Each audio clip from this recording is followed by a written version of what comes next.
Dayka Meryem ev dayke ku ji bo aşitî her dem li kolanan bû û hemû bangaweziya wê aşitî bû. Çi dibe beraber be em dixwazin em barişê dixwazin em yekîtiyê dixwazin em kuştinê naxwazin em naxwazin ku îdî dayîk bigirîn em barişê dixwazin em yekîtiya milletê xwe Kurd dixwazin. Dayka Meryem ku cara dawîn ji bo aşitî di dehê cotmeha 2015 de berê xwedagara Enqerê di êrişa bombeyekê de yek ji wan kesan bû ku jiyana xwe ji dest da. Her wiha Dayka Meryem dayka şemiyê bû ku ji salên notî vir ve li pey kurê xwe Ahmetê ku dibin çavan dahatiya wenda kirin. Dayka Meryem dayka aşitiyê bû ku ji bo kes nemre bû mertala zindî li ber sînoran, li Kobanê, Sêwasê, Şirnaxê, li Bîralî Nahiran Tinkê û li mîtînga aşitiyê her dem bangewaziya aşitiyê dikirin. Kî wê nas dikir jê ra digot Dayka Meryem.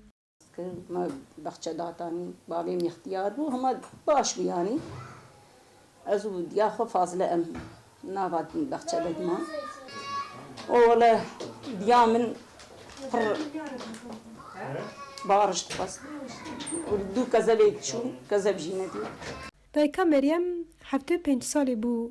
Di darbeya 12 îlonê de ji bo debara mala xwe bike diçin İskenderunê. 25 salan li wir dimîne. Kurê wî Ahmet di salên notî de tê girtin û dibin çavan de êdî tu agahî jê nagirin. Ew roj e ku Dayka Meryem li her derê li pey şopa kurê xwe Ahmet digeriyan.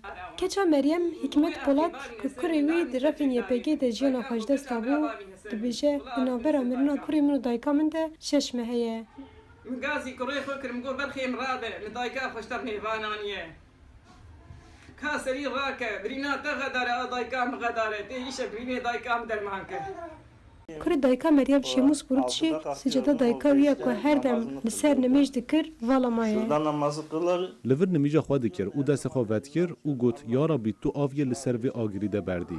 Duayê min her car wiha bû. Piştî Dayka Meryem jiyana xwe ji dest dide keçikeke kurê wî Şemûz çê dibe û navê Meryem lê dikin.